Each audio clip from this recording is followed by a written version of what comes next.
시편 131편입니다. 3절밖에 없어서 우리 한 목소리로 한번 읽겠습니다. 시편 131편. 여호와여, 내 마음이 교만하지 아니하고 내 눈이 오만하지 아니하오며 내가 큰 일과 감당하지 못할 놀라운 일을 하려고 힘쓰지 아니하나이다. 실로 내가 내 영혼으로 고요하고 평온하게 하기를 젖된 아이가 그의 어머니 품에 있음 같게 하였나니 내 영혼이 젖된 아이와 같도다.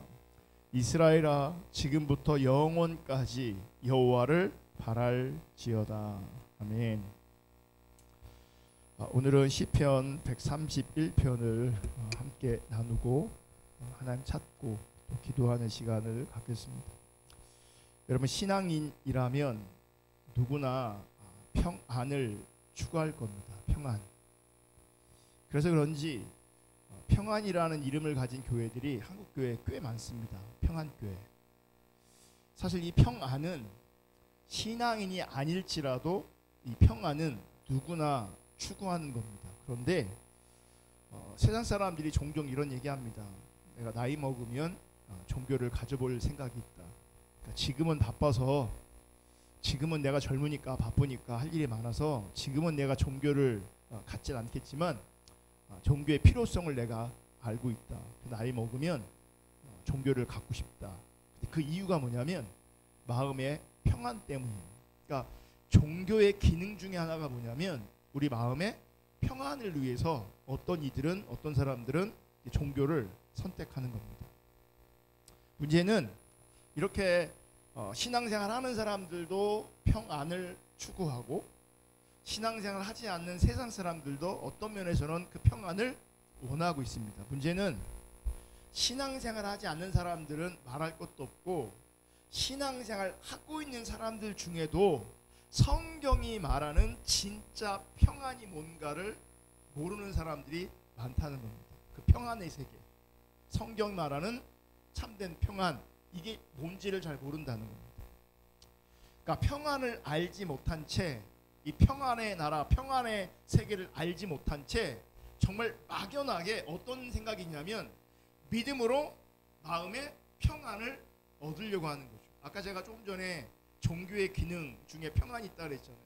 그러니까 이 종교의 기능으로서 믿음으로 말미암아 마음의 평안을 얻으려고 하는데 이게 너무나 막연하다는 겁니다. 자, 생각해 볼게요.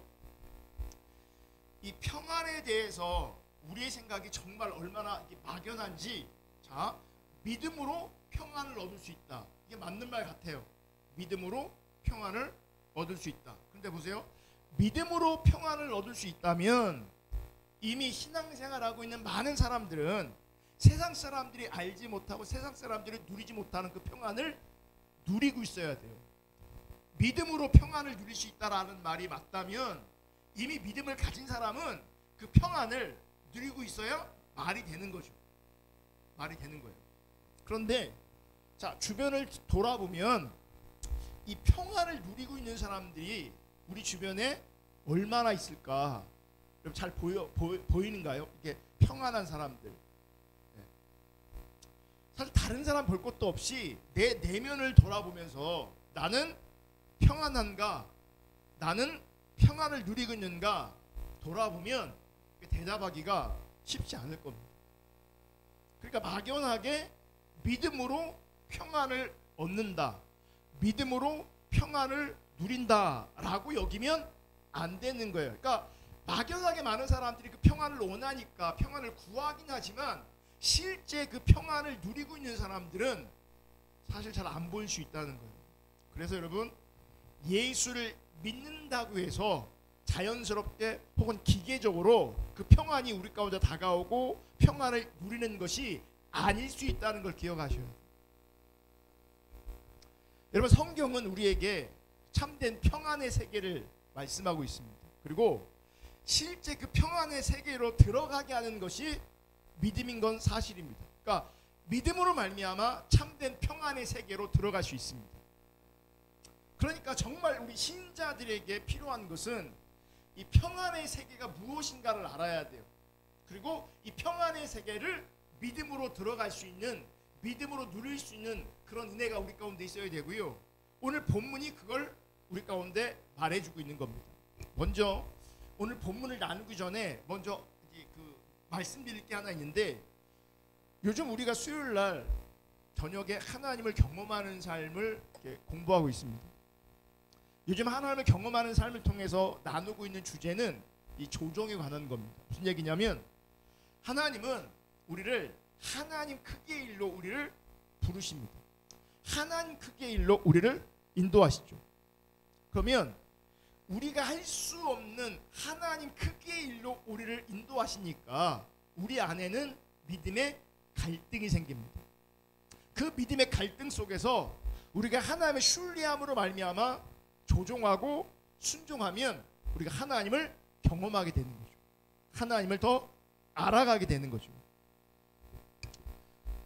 여러분, 지금부터 제가 나누는 시편 131편을 지금 살펴볼 건데, 지금 막 설명했던 하나님을 경험하는 삶에 나왔던 그 내용들이 비슷하게 표현될 수 있습니다. 하지만 전혀 다른 내용이라는 것을 염두에 두셔야 합니다. 자, 그런 관점에서 오늘 1절을 먼저 볼게요. 1절을 보시면, 여호와여 내 마음이 교만하지 아니하고 내 눈이 오만하지 아니하오며 내가 큰 일과 감당하지 못할 놀라운 일을 하려고 힘쓰지 아니하나이다. 자, 이거 말씀해 보면 내 마음이 교만하지 아니하고, 이건 맞는 말이죠. 우리가 이렇게 기도해야 되잖아요. 내 마음이 교만하지 않게 해주세요. 또 내 눈이 오만하지 아니하오며, 그렇죠? 내 눈이 오만하면 안 되죠. 교만하면 안 되고 오만하면 안 되는 겁니다. 그런데 자, 그 다음 표현이 우리를 좀 당황스럽게 할 수 있습니다. 내 마음이 교만하지 아니하며, 이건 너무나 당연한 거고, 내 눈이 오만하지 아니하며, 이거 너무나 당연한 거죠. 그런데 내가 큰 일과 감당하지 못할 놀라운 일을 하려고 힘쓰지 아니하나이다, 이렇게 말하고 있단 말이에요. 이거는 우리를 좀 당황스럽게 할 수 있어요. 왜냐하면 일반적으로 우리 한국교회의 그 많은 가르침 중에 하나가 뭐냐면, 믿음으로 말미암아 하나님께서 원하시는 큰 일을 이루길 원하시는 거죠. 믿음으로 하나님께서 원하시는 어떤 비전을 성취하기 원하시는 그런 가르침들이 우리 한국 강단에 많이 팽배했습니다. 그러니까 일반적으로 기독교인들이 생각하는 것과 지금 내가 큰 일과 감당하지 못할 놀라운 일을 하려고 힘쓰지 아니하나이다, 이 말이 안 맞는 거예요. 우리가 들었던 메시지랑 내 믿음이 고백하고 이 표현이 잘 안 맞는 거예요. 우리는요, 대개 기독교인들은 우리가 감당할 수 없는 크고 놀라운 일을 하려고 힘쓸 뿐만 아니라 원합니다. 그리고 그것을 우리는 믿음이라고 알고 있어요. 그걸 믿음이라고. 그러니까 우리가 감당할 수 없는 일이기 때문에 주님께 맡기면 주님께서 하신다는 거죠. 주님께서 그것을 이루신다는 겁니다. 그걸 또 이제 믿음의 의미로 이해하고 받아들이는 거예요. 자, 어떤 면에서 보면 하경삼에서 말하는 것과 비슷하잖아요. 하나님 사이즈의 일로 인도하신다, 하나님 크기의 일로 인도하신다, 우리가 감당할 수 없는 큰 일로 우리를 인도하신다. 주님께 맡기면 주님께서 이루신다. 그게 믿음이다. 그래서 만약 어떤 사람이 우리가 감당할 수 없는 일이기 때문에 할 수 없다, 하면 안 된다라고 한다면 그 사람은 믿음 없는 사람이 돼버리는 거예요. 믿음 없는 사람. 그래서 목사가 교회의 재정 형편으로는 감당할 수 없는 일인데 그 감당할 수 없는 일을 추진합니다. 그러면서 뭐라고 말하냐면 믿음으로 하면 된다, 믿음으로 하면 된다 말을 하면서 이제 밀어붙입니다. 그러면 누구든지 그 말에 반대하면 어떤 사람이 되는 거냐면 믿음 없는 사람이 되는 거죠. 지탄의 대상이 되는 거죠. 그러니까 내가 믿음 없는 사람이 되고 지탄받지 않으려면 입을 닫아야 되는 거예요. 입을 닫아야 되는 거예요. 여러분, 사람들은요 크고 놀라운 일을 하고 싶어 합니다. 이게 신앙적이든 신앙적이지 않든 세상적인 것이든 우리 인생 가운데 크고 놀라운 일을 하고 싶어 합니다. 우리가 못할 뿐이지 기회가 주어지면 할 수만 있다면 크고 놀라운 일을 하고 싶어하는 것이 우리 인간입니다. 이런 관점에서 목사에게 크고 놀라운 일이 뭐겠습니까? 사역자들에게 교회 부흥이겠죠. 교회 부흥.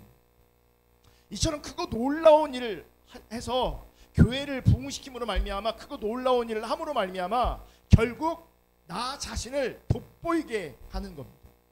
그러니까 이 크고 놀라운 일들을 통해서 나를 드러내고 나를 돋보이게 하고 싶은 것이 인간의 본능입니다. 본성이죠. 그럼 우리가 못 견뎌하는 것이 있어요. 뭐냐면 내가 능력 없는 무능한 자로 치부되는 겁니다. 세상에서 관계성에서 능력 없는 자로 무능한 자로 인식되는 것을 우리가 굉장히 불편해하고요, 못 견뎌합니다. 그래서 교회를 사역자 같은 경우는 교회를 부흥시켜서 나는 무능하지 않다라고 하는 것을 보여주고 싶은 거죠. 나는 대단한 사람이다. 나는 큰 일을 하고 있는 사람이다. 나는 큰 하나님의 일을 하고 있는 사람들, 큰 일을 하고 있는 사람이다라고 하는 것들을 세상에 사람들에게, 동료들에게 이제 보여주고 싶은 거예요. 그런데 이런 상태가 1절에서 말하고 있는 마음의 교만이고요, 눈의 오만일 수 있다. 이게 교만이고 이게 오만입니다. 여러분, 교만과 오만은 간단하게 말하면요, 내가 높아지고 싶은 마음이에요. 내가 높아지고 싶은 마음이 교만이고 오만입니다. 내가 인정받고 싶은 그 마음이 교만이고 오만입니다.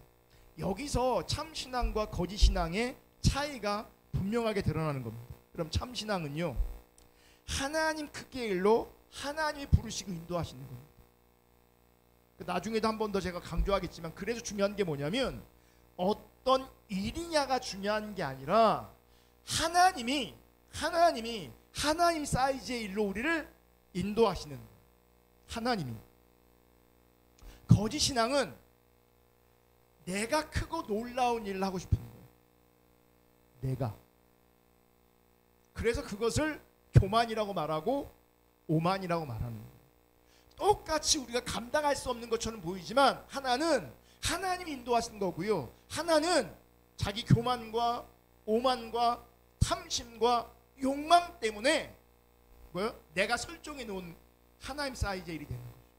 그리고 하나는 하나님께서 그렇게 빚어가시는 자리에 있는 거고요, 하나는 자기가 밀어붙이는 거예요. 여러분, 우리가 높아지고자 하는 것이 문제가 될 수밖에 없는 것은 하나님 앞에서 자기 존재에 대해서 눈을 감고 있기 때문에 그래요. 그러니까 내가 인정받고 싶은 마음이 있다, 높아지고 싶은 욕망이 있다, 그래서 큰 일을 하고 싶다, 또 유명해지고 싶다라고 한다면 내가 하나님 앞에서 어떤 존재인지 까맣게 잊어버리는 거고요, 스스로 내가 하나님 앞에 어떤 존재인가 눈을 감아버리는 겁니다. 그래서 문제가 되는 겁니다. 그러니까 보세요, 하나님 앞에 내가 어떤 존재인가라고 하는 것에 대해서 눈 감아버리니까 이제 내 눈에 보이는 게 뭐냐면 하나님이 아니라 자기 주변에 있는 사람들이 보입니다. 주변에 있는 사람들. 그래서 다른 사람보다 내가 인정받아야 돼요. 다른 사람보다 내가 더 많이 가져야 돼요. 다른 사람보다 내가 더 많이 일해야 돼요. 다른 사람보다 내가 더 많이 높아지고 성공해야 돼요. 다른 사람보다 내가 더 많이 누려야 돼요. 그래서 가만히 보세요. 누군가 나한테 어떤 관계성 안에서 보세요. 그 사람의 어떠한 그 사람이 가진 것보다 내가 못 가져서 내가 힘든 경우가 많지, 그 사람의 믿음이 없기 때문에 내가 힘들지 않아요. 그러니까 하나님의 관점에서 뭔가 안타깝고 궁일이 여기고 싶은 마음이 들고 이게 아니라 관계성 안에서 타인보다 내가 못해 보이니까, 더 많이 가지고 있는 것처럼 안 보이니까, 많이 못 누리고 있는 것 같으니까 내 마음이 많이 불편해지는 거예요.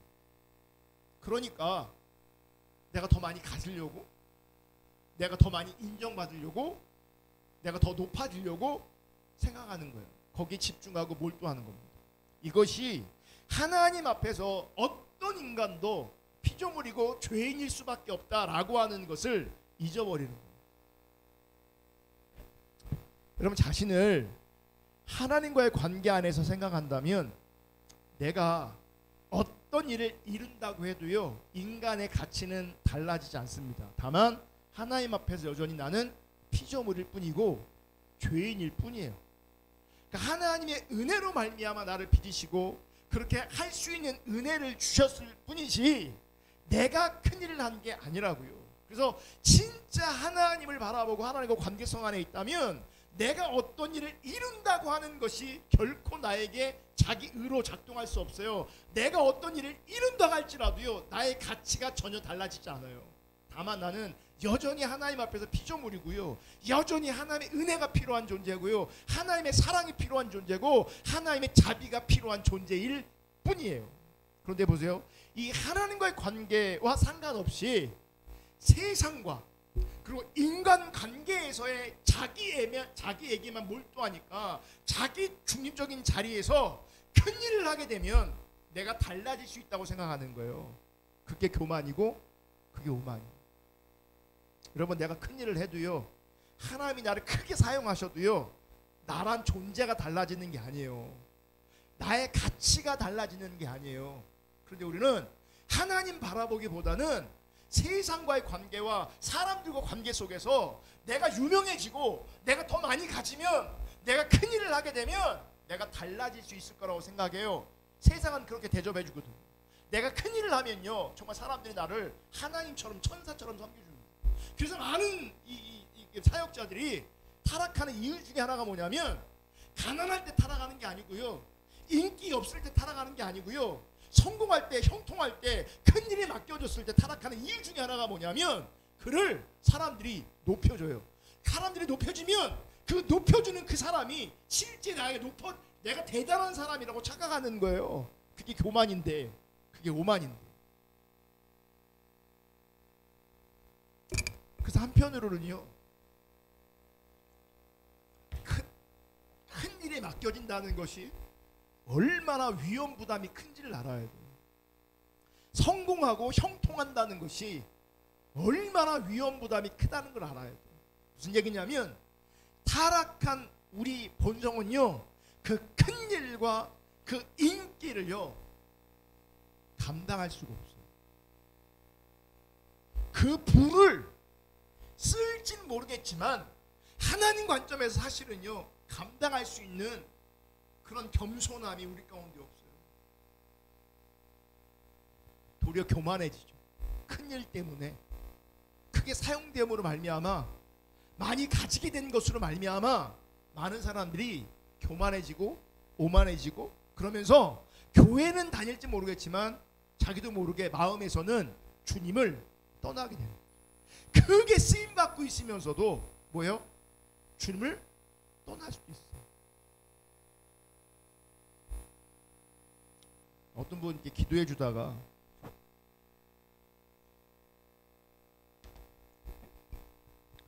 처음 마음을 잃어버리지 말으라고, 처음 마음을 잊지 말라고. 그 처음 마음을 잃어버리면 지금 하나님께 쓰시는 것이 독이 될 수 있다. 그러니까 그 일 자체가 문제가 아니고요, 하나님이 쓰시는 것이 문제가 아니고요, 뭐가 문제인 줄 아세요? 내 마음이 높아지는 게 문제예요. 내 마음이 높아지는 것이 교만이고 오만이기 때문에 그래요. 여러분 오늘 본문의 내용을 가만히 들여다보면 그리고 문자적으로 그대로 받아들이면 신자는 큰 일과 놀라운 일을 하려고 하면 안 될 것 같아요. 그렇게 써 있잖아요. 내가 큰 일과 감당하지 못할 놀라운 일을 하려고 힘쓰지 아니하나이다. 큰 일을 하면 안 될 것 같아. 근데 그런 뜻일까 진짜? 여러분 오늘 말씀에서 중점을 두어야 할 것은 무엇이냐면 일을 하지 말라는 것이 아니라 일의 가치를 구분하는 우리의 시각에 문제가 있다는 것을 말씀하시는 거예요. 여러분 우리는요 일의 가치를 구분하는 습관이 있습니다. 일의 가치를 구분합니다. 그러니까 모든 일을, 그러니까 하나님께서 허락하신 일이라면 하나님께서 허락하신 일이라면 하나님의 허락하신 일이기 때문에 동일한 가치가 있다라고 우리는 봐야 합니다. 그죠? 이 세상에서는 이해할 수 없는 가치관, 세상에서는 이해할 수 없는 가치관인데 하나님께서 허락하신 일이라면 동일한 가치를 가지고 있습니다. 그 어떤 일이든. 근데 보세요. 실제 우리가 그런 가치로 하나님의 눈으로 보고 있는가? 보세요. 교회에서 화장실 청소하는 것과 오지에 선교사로 나가는 것, 선교지에 나가서 복음을 전하는 것, 어느 게 크고 놀라운 일이에요? 어느 게? 이제 우리는 구분해요. 제가 뭐라 그랬어요? 하나님께서 허락하신 일이라면 가치가 동일한 가치다. 가치 차이가 있지 않아요. 그런데 우리는 뭐요? 화장실 청소하는 것과 비행기 타고 오지에 가서 선교사로 선교하면 벌써 선교하는 일이 크고 놀라운 일로 우리는 인식해요. 그죠? 따라서 화장실 청소하는 사람보다 외국에서 오지에서 선교하는 사람이 더 가치 있고 대단하고 높은 사람으로 인정하게 되는 거죠. 우리 인간의 본성이 그렇게 보는 거예요. 가치를 나누게 되는 거죠. 근데 보세요. 이렇게 가치를 나누게 된다면, 우리의 가치관이 그렇게 나누고 있다면 이런 습성이요, 여러분 교회 그대로 살아있기 때문에 비교하고 차별하는 것이 사라지지 않게 돼 있어요. 이건 큰 일이 되고 이건 작은 일이 되고, 큰 일을 하는 사람은 더 존귀하게 되고 여긴 작은 일을 하는 사람은 하찮은 사람이 되어버려요. 차별이 생긴다고, 비교하게 된다고. 그럼 보세요. 이 비교와 차별 속에서 뭐가 사라지는지 아십니까? 평안이 사라집니다. 평안이. 그러니까 나부터가 비교하는 거죠. 그러니까 작은 교회 목회하는 나와 큰 교회 목회하는 거를 우리 뭐예요? 내 본성이, 이론이 아니라 내 기분이, 내 감정이 벌써 뭐 하는지 아세요? 비교하고 차별해버려요. 그러면 내 안에 뭐가 사라지는 줄 아십니까? 평안이 사라집니다. 나는 뭐 하는 겁니까? 그러니까 일의 가치, 사역의 가치, 모양의 가치를 비교하게 되어지면 평안은 사라집니다. 그러니까 늘 환경을 비교하고 다른 사람과 비교하면서 자신에 대해서 실망하게 되죠. 예, 여러분 실망하면 뭐가 사라지는 거예요? 평안이 사라지는 거예요. 낙심하고 절망하고 실망하면 평안할 수가 없는 거죠. 거기 무슨 평안이 있어요? 평안이 없죠. 그래서 핵심이 무엇이냐면 하나님과의 관계에 우리가 정말 집중해야 합니다. 하나님과 관계에 집중해야 합니다. 하나님과의 관계에 집중하면 하나님 관점에서 세상을 보고, 하나님 관점에서 이웃을 보고, 하나님 관점에서 나 자신을 보게 됩니다. 그리고 인간이 어떤 일을 이룬다고 해도 그것은 하나님이 하신 일이기 때문에, 하나님이 하신 일로 알기 때문에 그 일을 명분 삼아서 나를 높이는 일이나 내가 높임받는 길로 나아가지 않게 되어지는 겁니다. 관계에 집중하면, 그래서 그분과 교제하고 있으면 그분의 하신 일이 보여지면 내가 절대 드러날 수 없다는 거예요. 내가. 그러니까 하나님을 알아야 되는 거예요. 하나님을 알아야 이렇게 참된 신앙으로 나아가고요. 하나님을 알아야 하나님과 바른 관계성 안에서 비교하지 않아요. 차별하지 않아요. 그럴 때 하나님과 관계성 안에서 우리가 평안을 누릴 수 있게 되어지는 거예요. 하나님을 알 때. 그게 이제 2절에 나오는 겁니다. 2절 다시 읽어볼게요. 시작.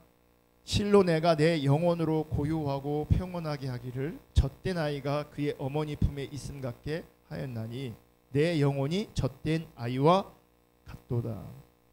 자, 시편 기자의 고백을 가만히 보면 영혼의 고요, 영혼의 평온의 상태를 어떻게 표현하고 있냐면 어머니 품에 있는 젖된 아이로 표현하고 있어요. 자, 젖된 아이. 젖된 아이 지금 뭐예요 이게?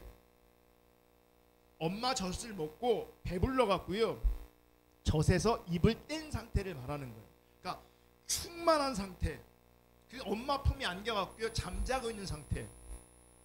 그러니까 배부르기 때문에 젖 달라고 보채지 않아요. 예. 그러니까 배부른 그 만족의 상태에서 엄마 품에 안겨 있는 거예요. 부족함이 없는 상태, 목마름이 없는 상태. 그러니까 이 족함의 상태를 표현하고 있는 거죠. 여기에 뭐가 있는 거예요? 내 영혼의 고요함이, 내 영혼의 평온함이 있게 되어지는 거예요. 여러분, 신자에게 있어서 영혼의 고요 평안은 하나님과 관계성에서 나오는 겁니다. 그래서 하나님과 관계성 안에서 족함의 상태에 머물러 있을 때 이 영혼의 고요, 영혼의 평온이 나오는 거죠. 그러니까 어머니 품에 안겨있던 그 아기처럼 하나님과 바른 관계 안에서 하나님 품에 있을 때, 하나님 그분으로 만족할 때, 하나님 그분으로 배부를 때, 하나님 그분으로 목마르지 않을 때 족한 상태가 되는 거죠. 그 상태에 고요한 상태, 평온한 상태가 되는 거예요. 자, 그렇다면 우리가 이 평온의 상태 혹은 이 고요의 상태에 들어가지 못했다면, 이게 우리 가운데 실제이지 않다면 우리는 하나님으로 말미암아 족함이 없는 게 드러나는 거예요. 없는 게. 현재 내 상태가 만족이 아닌 거죠. 족한 게 아닌 거예요. 그럼 뭐가 문제인 거예요? 이 관계가 문제인 거죠. 하나님과 관계. 그 관계 안에 있는 것이 젖된 아이가 엄마 품에 안겨서 잠자고 있는 것처럼, 평안하게 있는 것처럼, 고요하게 있는 것처럼, 그렇게 비유하시는 것처럼 우리가 주님을 알면, 주님과 그 관계성 안에서 배부르면, 만족되어지면 거기서 진짜 고요함과 평안함이 있는 것인데, 그 평안함이 우리 가운데 없다면 지금 내 삶에 하나님으로 내가 만족한 삶을 살아내고 있지 않은 거예요. 그럼 왜 내 안에 만족이 없고 족함이 없는가? 남들처럼 크고 놀라운 일을 통해서 내가 인정받고 나 자신을 높이고자 하는 이런 교만과 오만이 내 속에 실제인 거예요. 그러니 하나님으로 족함이 없는 거예요. 여전히 내가 큰일 하고 싶은 거예요. 내가 인정받고 싶은 거예요. 다른 사람과 비교해서 내가 월등하고 싶은 거예요. 내가 앞에 있고 싶은 거예요. 그 교만과 그 오만 때문에 지금 족함이 없는 거예요. 결국 하나님을 떠나 있는 거예요. 사실 거창하게 교만이나 오만이라는 표현 하지 않더라도 늘 세상과 비교하면서, 사람과 비교하면서, 큰 일을 통해 인정받지 못하는 자신을 바라보면서 속상해하는 것, 그러면서 누군가를 탓하고 있는 것, 낙심하고 절망해 있는 것, 이게 사실은 하나님을 떠나 있는 상태거든요. 제가 아까 잠깐 언급했지만 이 사역과 어떤 큰 일과 작은 일을 비교하고, 사람의 숫자를 비교하면서, 여러 가지 것들을 비교하면서 내가 낙심하고 있다면, 절망하고 있다면, 속상해하고 있다면 지금 내가 주님으로 만족하고 있지 않은 결과예요. 그리고 큰 일, 작은 일, 가치를 구분하고 있는 것. 하나님이 허락하신 일이라면 그 어떤 일일지라도 다 귀하고 소중하고 가치 있는 것입니다. 그런데 이렇게도 생각할 수 있어요. 만약 내가 크고 놀라운 일을 행하면 내가 정말 만족할 수 있을까? 내가 크고 놀라운 일을 하게 된다면 내가 만족할 수 있을까? 여러분, 내가 크고 놀라운 일을 했다면 또 누군가는, 어떤 사람은 나보다 더 크고 놀라운 일을 할 수 있어요. 그러면 여전히 또 비교하겠죠. 그럼 또 낙심하겠죠. 그러니까 나를 향한 그 관심이 다시 다른 사람을 향하게 될 거예요. 내가 큰일을 했을 때 사람들이 나를 인정하고 나를 기뻐해 줬는데 나보다 큰일을 행하는 사람이 있으면 그 사람한테 갈 거란 말이에요. 그럼 왜요? 또 경쟁하게 되고요, 시기하게 되고요, 질투하게 돼요. 그러면 평안은 날아가는 거죠. 평안은 사라지는 거예요. 그래서 여러분, 세상에는 진정한 평안이 없는 겁니다. 왜냐하면 세상은 늘 비교하고 있거든, 늘 견주고 있거든, 늘 시기하고 질투하고 있거든요. 그러니 무슨 만족이 있겠어요? 무슨 평안이 있겠어요? 이것을 우리가 깨달아야 되는 겁니다.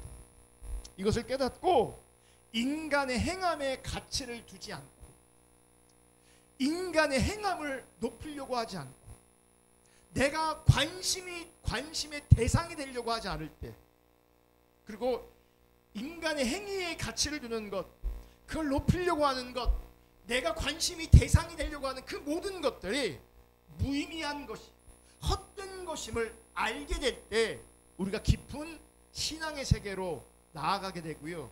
그럴 때에 뭐가 우리 가운데 주어지냐면 평안이 주어지는 거예요. 그러니까 지금 비교하고 질투하고 경쟁하고 서로 비교하고 차별하고 이게 다 의미 없는 것이다. 인간의 행위는 가치가 없는 것이다. 내가 높아지고 관심의 대상이 되려고 하는 것, 이거 다 하나님 앞에 쓸데없는 것이다. 무의미한 것이다 라고 깨달아졌을 때에 정말 참다운 믿음의 세계로 들어갈 수 있다고. 그럼 보세요. 그분과 관계성 안에서 많이 자유해지고요. 참다운 평안이 있는 거죠. 고요가 내면의 실제가 되는 겁니다. 그리고 크고 놀라운 일은요, 우리가 하는 게 아니고요, 하나님이 행하시는 겁니다. 그리고 크고 놀라운 일은 하나님이 행하신 일밖에 없는 겁니다. 그러니까 하나님이 행하신 그 일이 크고 놀라운 것이지, 내가 어떠한 일을 해도요, 그건 크고 놀라운 일이 될 수가 없습니다. 내가 행한 어떤 일이 크고 놀라운 일로 내가 인식한다면 이미 나는 하나님을 떠나 있는 겁니다. 크고 놀라운 일은요, 하나님이 행하신 일밖에 없어요. 하나님께서 행하신 크고 놀라운 일이 뭡니까? 예수 그리스도를 우리 가운데 보내주신 거고요. 그 예수 그리스도가 나의 죄를, 우리의 죄를 대신 지고 십자가에 죽으신 겁니다. 그리고 정말 크고 놀라운 일은 우리로 하여금 그리스도를 왕으로, 구원자로, 주로 믿게 하신 그 하나님의 일이 정말 크고 놀라운 일입니다. 그러니까 우리가, 내가 예수를 믿는다면, 내가 신앙의 본질을 추구한다면 그게 하나님의 크고 놀라우신 일의 증거물이 되는 거예요. 아멘. 그래서 신자는요, 크고 놀라운 일을 행해야 되는 것이 아니라 하나님이 행하신 크고 놀라운 그 일을, 그분의 일이 얼마나 크고 놀라우신지를 찬양하고 증거하는 것이 우리의 일인 거예요. 그러니까 아까 제가 선교지 가는 거, 그게 일이 아니에요. 사실은 일이 아니라 그곳에 가서 뭐 하는 겁니까? 하나님이 어떤 일을 하셨는가를 증거하는 것이 내가 일을 하는 게 아니라고. 그게 내 일이 아니에요. 근데 우리는 어떤 일, 그러니까 선교지든 사역은 그 어떤 것이든 내가 하나님을 위해서 무언가 하는 걸로 착각하고요, 거기에 열매가 있고 성과가 있으면 그 인정을 받으면요, 자기도 모르게 하나님을 떠나는 거예요. 그건 일이 아니에요. 우리가 하는 건 일이 아니에요. 그분을 예배하는 거고요. 우리가 하는 일은요, 그분이 행하신 그 일을 증거하는 거예요. 높이고 증거하는 일. 그것을 저는 여기서 하는 거고요. 어떤 일은요, 삶의 자리에 하는 거고요. 어떤 일은요, 외국에서 하는 거예요. 때문에 신자는, 여기서 신자는 예수 믿는 모든 사람을 말하는 거예요. 거기 사역자 다 포함돼요. 자신을 나타내야 될 이유는 하나도 없는 겁니다. 오로지 누구만 드러내는 겁니까? 주님만 드러내는 겁니다. 하나님은 우리를 도구 사용하셔서 하나님 그분을 드러내시고 하나님의 영광을 나타내시는 겁니다. 아멘. 아멘. 내가 드러나는 게 아니에요. 그러니까 내가 아니라 주님인데, 많은 사람이 나를 통해서 막 몇 개의 교회가 개척됐고 몇 개의 교회를 세웠고 내가 몇 명을 고쳤고 막 이런 얘기 한단 말이에요. 가만히 이러면 자기가 한 거예요. 내가 한 게 아닌데, 하셔도 그건 하나님이 하시는 거예요. 하나님이 나를 도구 삼으셔서 하신 겁니다. 영광은 하나님이 받으셔야 됩니다. 그럼 반드시 잊지 말기를 주님의 이름으로 축복합니다. 이게 신앙의 세계이기 때문에 3절 말씀처럼요, 3절 말씀처럼 이스라엘의 지금부터 영원까지 여호와를 바랄지어다. 그래서 우리는요, 지금부터 영원까지 누구만 바라보는 거예요? 여호와만 바라보는 거예요. 자기를 바라보는 게 아니라 여호와만 바라보는 거라고. 그분이 행하신 크고 놀라웠게 행하신 그분의 일을 바라보는 거, 그분을 바라보는 거예요. 우리는 지금부터 영원까지 그분만을 바라보는 겁니다. 아멘. 자, 그분을 바라보는 게 뭡니까? 그분께 마음이 있어야 되는 거예요. 그분께 마음을 두라는 겁니다. 하나님과의 관계에서 하나님의 시각으로, 하나님의 관점으로 세상을 보고, 하나님의 관점으로 나를 보고, 하나님의 관점으로 이웃을 보라는 거예요. 그게 하나님 바라보는 거예요. 내 관점이 아니라고요. 자기 관점이 아니라고요. 하나님 관점으로 봐야 돼요. 아멘. 그럴 때 하나님 관점으로 바라볼 때에 우리 인간들이 추구하는 것이 얼마나 허망한 것인가, 우리 인간들이 추구하는 것들이 얼마나 헛된 것인가를 알게 되고요. 그러면 마음에 평안이 있는 거예요. 하나님을 온전히 바라볼 때에 거기에 평안이 있는 겁니다. 그러므로 하나님 그분을 바라볼 수 있기를 축복하고, 하나님이 행하신 그 일에 우리의 마음을 둘 수 있기를 주님의 이름으로 축복합니다. 아멘. 그리고 우리 모두는 하나님이 행하신 일 덕분에 그 하나님의 은혜 까닭에 주님을 믿는 자로, 그리스도를 믿는 자로 이 자리에 있습니다. 그리고 예배자로, 주님을 찾는 자로, 주님의 뜻이 이루어지기를 구하는 자로 이곳에 있습니다. 그게 주님의 은혜입니다. 그러므로 우리가 어떤 일을 하든지 하지 않던지 이게 중요한 것이 아니라 하나님이 행하신 일만을 크고 놀랍다고 고백하는, 그분을 높이는 일이 참 중요한 거고요. 우리가 무엇을 하는가와 상관없이 하나님의 사랑과 자비 안에 있음으로 말미암아 그 생명을 누리고 그 복을 누리는 은혜가 있기를 축복합니다. 그 관계성 안에서 하나님께서 우리를 작은 일이든 큰 일이든 그 어떤 일을 인도하실 때 그 일을 통하여 하나님이 드러나는 그런 은혜가 있기를 주님의 이름으로 축복합니다. 그럴 때에 우리 내면이, 우리 영혼이 고요하고 평온할 수 있습니다. 그런 영혼의 고요와 영혼의 평안이 저와 여러분들에게 실체이기를 주님의 이름으로 축복합니다. 아멘. 기도하겠습니다.